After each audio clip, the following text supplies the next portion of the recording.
Hello Drive Radio fans, I'm John Rush, your host. My son Richard Rush behind the camera. We're going to review today the 2017 Fiat 124 Spider. It's been almost 50 years since the Spider was introduced, and they're at it again. So a lot of you are going to say, well, that's just a Mazda Miata. Well, sort of. Yes, it's built on the same platform and the same plant as the Mazda Miata, but it's not a Mazda Miata. We'll go through some of the differences through the review, but let's just get into it, take a good look at the car.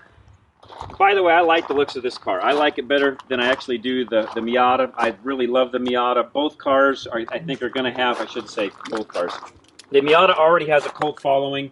You're going to find, I think, the same thing with the Spider. In fact, I passed a Miata driving this today, got the thumbs up from a Miata driver. So essentially, they're almost one and the same when it comes to that. One of the things, and Richard real quick point out, it does have a different hood to it, different front end that Richard just showed you as far as the lighting and such is concerned. So some of the differences between the Miata and the Fiat. The springs, shocks, and sway bar are different on this car versus the Miata.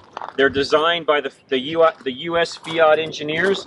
The engine in this car is different. This is a 1.4-liter turbocharged engine that makes 164 horsepower, where the 2-liter naturally aspirated engine, the Mazda, is 155 horsepower. I'll get into that in the driving portion. Personally, at our altitude, I like the way this car works very, very well. One downside, though, is this has the older 6-speed automatic transmission in it to accommodate for that turbocharged engine. I don't know why they didn't go to the newer model transmission in this car, but they did. They're still using an older model 6-cylinder or 6-speed transmission in this. This car's 5.5 inches longer and 193 pounds heavier than the Miata is. Half a second slower 0 to 60 time at sea level. Now, I haven't seen anybody that's done any testing at our elevation to see what the turbo engine is versus the 2-liter engine. My gut feeling is they're very comparable. In fact, I think this car, just seat of the pants feels to me like it runs a little bit better than the Miata. The Miata is, though, by the way, a little bit noisier on the inside than this particular car. But the other thing I love about this car, Richard, if you can get a shot of this real quick before I go to the trunk, this car does come with the Recaro seats in it that the Miata does not have, and frankly, I like that much, much better in this car. Interior-wise, very much the same. In fact, while we're here, Richard, just show them a good look at the interior. If I sit in it, you'll miss half of the interior anyways.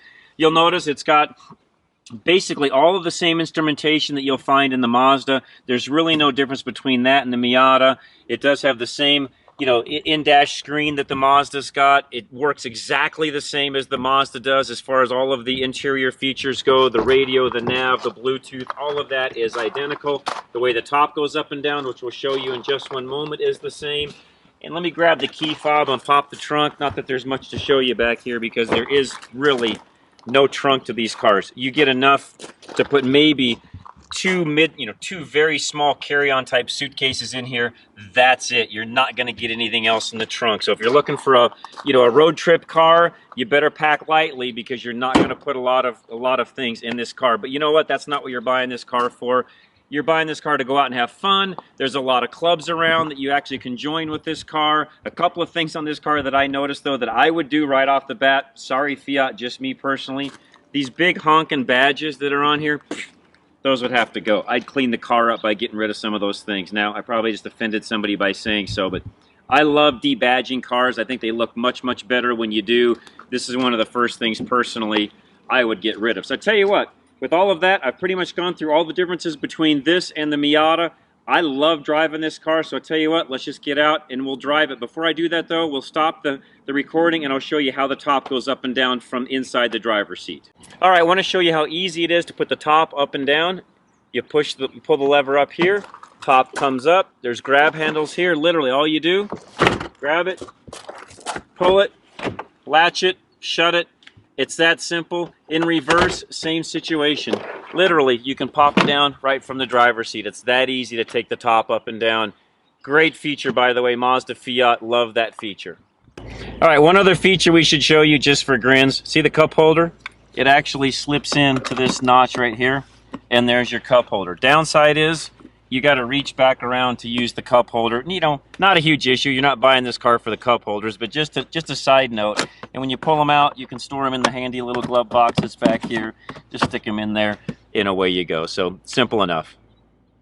All right, folks, go take a drive now in the Fiat 124 Spider, Mazda Miata, some of you are going to call it. 164 horsepower, 1.4 liter. Some of the reviews that you'll read out there talk about this car not performing very well as far as the turbocharger goes. Frankly, I didn't really notice any of that. Maybe it's because I've driven enough turbo cars, it just wasn't a big deal to me. But this car actually, it works and drives well and handles well, and I've got no complaints. And as you can see, we've got top down right now doing 35 miles an hour. It's not that noisy in here. We'll stop here in a few minutes and I'll actually put the top up and show you the difference. But really, top up, this car really isn't that noisy at all. One of the nice things about it that I do like is, as far as using the Bluetooth and the audio of that goes, they've put the speaker literally for the voice right behind you. So when you're talking on the phone, you literally get the speaker is right up in this area, and you get to hear whoever's talking to you right behind you. So it's not hard to actually carry on a conversation, even with the top down, through the Bluetooth on your phone, on your cell phone, your device, whatever you've got. With that, 33 miles to the gallon we've averaged, and I should give you the price. I forgot to do that. So this particular vehicle, as tested, $31,335. You can get as high as about $35 in this car, and what I've noticed is these are slightly higher priced than you're going to find with the Mazda. Not that that's a big deal, but just slightly higher priced. All right, I'll pop the top up real quick. We've got something behind us, but we'll make it nice and fast. Top is up, windows are up, and off we go. It's that fast to put the top up. You literally can do it at a stop sign as far as that goes, like we just did.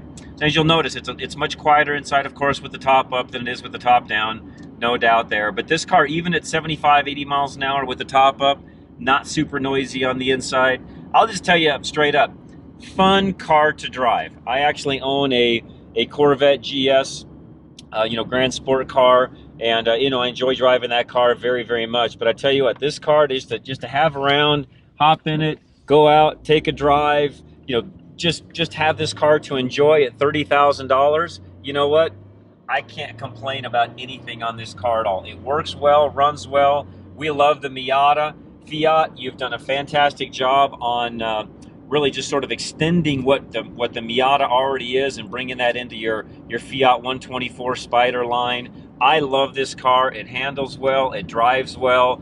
Fiat, you've done a good job on that. And frankly, if I were going to buy either car, the Fiat 124 or the Miata, I tell you what, no offense, Mazda, I'd be buying the Fiat just because of the looks, the turbo engine, our altitude, all of that combined. I'd be in for the Fiat rather than the Miata. So, enough said. We'll close out. Go check one out at your local Fiat dealer. And when you do, tell them John and Richard Rush from Drive Radio sent you.